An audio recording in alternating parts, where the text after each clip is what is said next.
Hi there. This is a follow-up video to the local development tutorial that I showed in my previous video.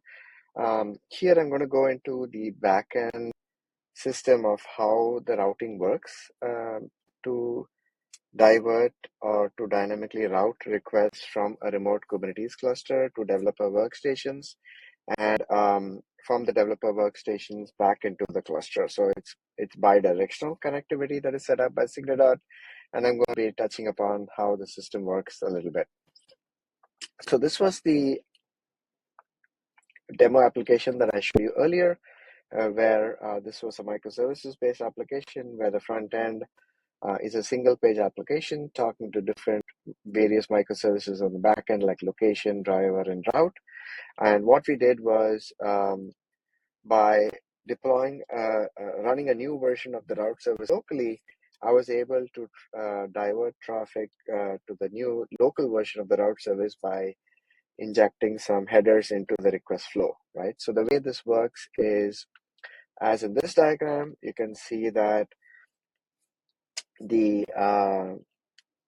local version of the route service is hit from the driver microservice because the request from the driver to the route service will be intercepted by Signadot and routed to either the local version of the route service, or we also support a sandbox running a cluster in-cluster version of the route service as well. So which is useful mode for the pull request workflow use case, whereas the local routing is very useful for local development even before the PR is published. And the way this works is that when the browser using the Chrome extension introduces the certain headers in the request chain, the services are expected to propagate that request header through the execution.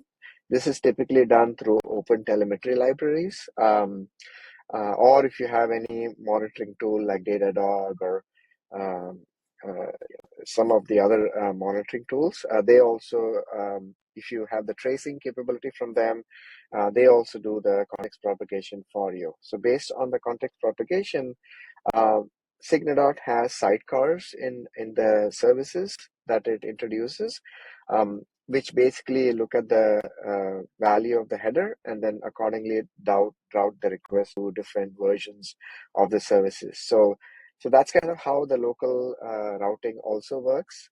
And one other thing I have to mention is that the local, before you do the local routing, in order for the local services running to talk to other services in the cluster, you also need to run the Signadot local connect command, which sets up a sort of a tunnel between the local workstation and the remote Kubernetes cluster, and it exposes all the DNS records that is available in the remote cluster locally. So it modifies the /etc/host file on the local laptop, and through that, all the remote services become accessible from the local machine.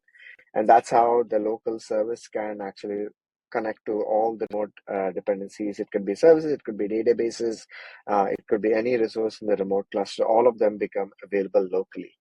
So yeah, so that's kind of how the sort of bi-directional connectivity from a remote Kubernetes cluster works. Thank you.